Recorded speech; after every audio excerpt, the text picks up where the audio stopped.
Hi friends, welcome back to my style cooking channel. இன்றைக்கி நம்ம பார்க்க போகிற ரெசிபி நம்ம வீட்லேயே ரொம்ப ஹெல்த்தியாக அண்ட் ஈஸியாக குறைவான செலவில் பீட்ரூட்டில் ஜாம் எப்படி செய்கிறதுன்னு பார்க்கலாம். பொதுவாக ஒரு சில பேருக்கெல்லாம் பீட்ரூட் பிடிக்காது அப்படின்றதால அதை சாப்பிடாமல் அவாய்ட் பண்ணுவாங்க.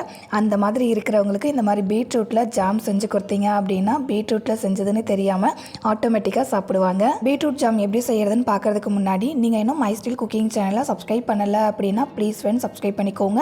அண்ட் இந்த ரெசிபி உங்களுக்கு பிடிச்சிருந்தது அப்படின்னா வீடியோக்கு ஒரு லைக் பண்ணுறீங்க. வாங்க இப்போ ரெசிபிக்குள்ளே போகலாம். ஒரு குக்கரை எடுத்துக்கோங்க. அதில் 1 கப் அளவுக்கு தோலை ரிமூவ் பண்ணிவிட்டு இந்த மாதிரி கட் பண்ண பீட்ரூட்டை சேர்த்துக்கோங்க. இதோடைய வெயிட் பார்த்தீங்கன்னா 300 கிராம் அளவுக்கு இருக்குது. இந்த பீட்ரூட் ஜாம் செய்கிறதுக்காக நான் எல்லாத்தையுமே கப் அளவில் தான் சொல்லியிருக்கேன். கப் அளவில் நம்ம மெஷர் பண்ணிக்கிட்டோம் அப்படின்னா அளவுகள் எல்லாமே கரெக்டாக இருக்கும். இப்போ இதில் வந்துட்டு 1/4 கப் அளவுக்கு பெருச்சம்பழம் ஆட் பண்ணிக்கோங்க. பெருச்சம்பழம் வந்துட்டு 20 பெருச்சம்பழம் எடுத்திருக்கேன். அது உள்ளே இருக்கிற அந்த விதையை ரிமூவ் பண்ணிவிட்டு பெருச்சம்பழத்தை மட்டும் ஆட் பண்ணிக்கோங்க. அடுத்து பீட்ரூட் முங்குற அளவுக்கு தண்ணி ஆட் பண்ணிக்கோங்க. நிறைய தண்ணி ஆட் பண்ண வேண்டாம். பீட்ரூட்டும் தண்ணியும் ஒரே அளவாக இருக்கிற போல் இந்த மாதிரி ஆட் பண்ணிக்கோங்க. இப்போ குக்கரை மூடிட்டு விசில் போட்டுட்டு ஸ்டவ் ஆன் பண்ணி ஸ்டவ் மேலே குக்கரை வச்சுக்கோங்க. ஸ்டவ் மீடியம் ஃப்ளேமில் வச்சு 5 விசில் விட்டு வேக வச்சுக்கோங்க. பீட்ரூட் சாஃப்டாக வெந்து வந்துடும். 5 விசில் வந்ததுக்கு அப்புறமா குக்கரில் இருக்க ப்ரெஷர் எல்லாமே ரிலீஸ் ஆனதுக்கப்புறம் ஓப்பன் பண்ணி பாருங்கள்.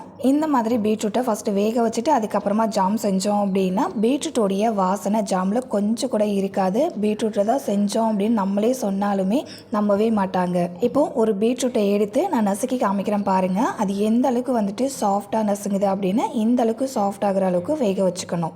அடுத்து ஜாமில் ஆட் பண்ணுறதுக்காக நான் பீட்ரூட்டை மெஷர் பண்ண இல்லையா, அதே கப்பால் 3/4 கப் அளவுக்கு கட் பண்ண ஆப்பிளுமே எடுத்திருக்கேன். இந்த ஆப்பிளோடைய சைஸ் பார்த்திங்கன்னா நல்ல பெரிய சைஸ் ஆப்பிளாக எடுத்திருக்கேங்க.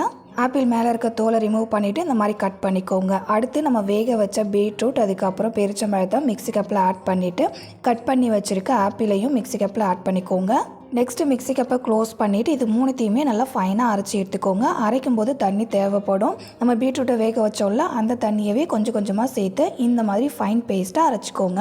பீட்ரூட் அரைச்சதுக்கப்புறம் இந்த மாதிரி ஃபைனாக இல்லாமல் அங்கங்கே திப்பியாக இருந்துச்சு அப்படின்னா அது ஜூஸ் ஃபில்டரில் போட்டு வடிகட்டி எடுத்துக்கலாம். பீட்ரூட் அரைச்சதுக்கப்புறமா இந்த மாதிரி ஏதாவது ஒரு பவுலில் மெஷர் பண்ணி எடுத்துக்கோங்க. அப்போ தான் சுகரை மெஷர் பண்ணி சேர்க்கறதுக்கு நமக்கு கரெக்டாக இருக்கும் அளவு. அடுத்தது ஒரு அடிகனமான பாத்திரத்தில் நம்ம பீட்ரூட் அரைச்சதுக்கப்புறமா பீட்ரூட்டை மெஷர் பண்ணோம்ல 1 கப் அளவுக்கு பீட்ரூட் பேஸ்ட்டு அந்த கப்பால் 1/2 கப் அளவுக்கு நாட்டு சர்க்கரையை வானலில் சேர்த்துக்கோங்க. இது கூட பீட்ரூட்டை வேக வச்சோல்ல தண்ணி, அந்த தண்ணியையும் நாட்டு சர்க்கரை கூட சேர்த்துட்டு ஸ்டவ் ஆன் பண்ணிவிட்டு இப்போது இந்த நாட்டு சர்க்கரை இந்த தண்ணியில் நல்லா கரைஞ்சி வர வரைக்கும் கரைச்சி விட்டுக்கோங்க. நாட்டு சர்க்கரை கரைஞ்சி வந்தால் மட்டும் போதும். அது பாகுபதம் வர வரைக்கும்லாம் நம்ம கலந்து விடணும் அப்படின்ற அவசியம் இல்லை. பாருங்கள், இப்போ நாட்டு சர்க்கரை தண்ணியில் நல்லா கரைஞ்சிடுச்சு. இப்போ இதில் அரைச்சி வச்சுருக்க பீட்ரூட்டை ஆட் பண்ணிக்கலாம். நான் சொல்லியிருக்க அளவே நாட்டு சர்க்கரை ஆட் பண்ணிக்கோங்க. கடையில் வாங்குகிற ஜாம் எந்த அளவுக்கு ஸ்வீட்டாக இருக்குமோ அதே அளவுக்கு நம்ம வீட்டில் செய்கிற இந்த ஜாமுமே ஸ்வீட்டாக இருக்கும். பீட்ரூட் பேஸ்ட்டை ஆட் பண்ணதுக்கப்புறமா ஸ்டவ்வை மீடியம் ஃப்ளேமில் வச்சுட்டு இதை நல்லா கலந்து விட்டுக்கோங்க. கலந்து விட்டதுக்கப்புறம் பார்த்திங்கன்னா இந்த அளவுக்கு தண்ணியாக இருக்கும். இதில் இருக்க தண்ணி நல்லா சுண்டி வர வரைக்கும் இதை மூடி வச்சுட்டு 10 நிமிஷத்துக்கு ஒரு தடவை திறந்து இதை நல்லா கலரி விடணும். வீடியோவில் இப்போ பார்க்கும்போது உங்களுக்கு தெரியும் பபுள்ஸ் மாதிரி மேலே தெரிக்குது. இப்போது மூடிட்டு 10 நிமிஷத்துக்கு அப்படியே குக் பண்ணுங்கள். 10 நிமிஷம் மூடி போட்டு குக் பண்ணதுக்கப்புறமா ஓப்பன் பண்ணிவிட்டு இதை ஒரு டைம் கலந்து விடுங்க. பார்க்கும்போது உங்களுக்கு தெரியும் அதில் இருக்க தண்ணி இன்னும் சுண்டி வரலை. ஸோ இடையில ஓப்பன் பண்ணி நம்ம கலரி விட்டுகிட்டே இருக்கலாம். ஒரு டைம் கலந்து விட்டதுக்கப்புறமா திரும்ப ஒரு 10 நிமிஷம் மூடிட்டு குக் பண்ணிக்கோங்க. 10 நிமிஷம் ஆனதுக்கப்புறமா ஓப்பன் பண்ணி பாருங்களேன், பாதி அளவுக்கு தண்ணி நல்லா சுண்டி வந்திருக்கும். இப்போ இதை நல்லா கலந்து விட்டுக்கோங்க. இந்த மாதிரி தண்ணி பாதி அளவு சுண்டி வந்ததுக்கப்புறம் ஸ்டவ்வை ஹை ஃப்ளேமில் மீடியம் ஃப்ளேம்லன்னு மாற்றி வச்சு இதை நல்லா கலந்து விட்டுட்டே இருங்க. கலந்து விட்டுட்டே இருந்தீங்க அப்படின்னா இந்த அளவுக்கு கெட்டியாகி வரும். இப்போது ஜாமுடைய கன்சிஸ்டன்சி கரெக்டாக வந்திருக்கான்னு பார்க்கலாம். இப்போது ஒரு பிளேட் எடுத்துக்கோங்க. அதில் நம்ம ரெடி பண்ணுற இந்த ஜாமை கொஞ்சமாக எடுத்து வைங்க. வச்சுட்டு பிளேட்டை இந்த மாதிரி சாய்ச்சிங்க அப்படின்னா இந்த ஜாம் கீழே வராமல் இருக்கணும். ஆனால் பிளேட்டை சாய்ச்சதுமே ஜாம் கீழே வருது. இந்த மாதிரி வரக்கூடாது. இந்த மாதிரி வந்துச்சுன்னா இன்னும் ஜாம் ரெடி ஆகலை அப்படின்னு நம்ம தெரிஞ்சுக்கணும். இப்போ திரும்ப இந்த ஜாமை ஒரு 10 நிமிஷத்துக்கு நல்லா கைவிடாமல் கலந்து விட்டுட்டே இருக்கலாம். இந்த ஜாம் செய்கிறதுக்கு டோட்டலாக நமக்கு ஒரு 30 மினிட்ஸ் மட்டும்தான் ஆகும், அதுக்கு மேலே ஆகவே ஆகாது. அதே போல் செய்கிறது ரொம்ப ரொம்ப ஈஸி தான். 10 நிமிஷத்துக்கு ஹை ஃப்ளேம் அண்ட் மீடியம் ஃப்ளேமில் நல்லா குக் பண்ணதுக்கப்புறமா ஜாமுடைய கன்சிஸ்டன்சியை நான் காமிக்கிறேன் பாருங்கள். ஜாமை எடுத்து பிளேட்டில் வச்சு பிளேட்டை சாய்ச்சோம் அப்படின்னா ஜாம் வந்து இந்த மாதிரி அப்படியே நிற்கணும். ஜாம் கீழே வராமல் அப்படியே நம்ம வச்ச இடத்துலயே நிற்கிது பாருங்கள். இதுதான் பர்ஃபெக்டான கன்சிஸ்டன்சி. நமக்கு சூப்பராக ஜாம் வந்து ரெடி ஆகிடுச்சு. இந்த மாதிரி கன்சிஸ்டன்சி வர வரைக்கும் ஜாமை வந்து குக் பண்ணோம் அப்படின்னா தான் ஜாம் வந்து ஸ்டோர் பண்ணி வைக்கும்போது 6 மாதத்துக்கிட்ட ஜாம் கெட்டு போகாமல் இருக்குங்க. அவ்வளோதான். லாஸ்ட்டாக இந்த ஜாமில் ஒரு ஹாஃப் லெமனோடைய ஜூஸை புழிஞ்சு விட்டுக்கோங்க.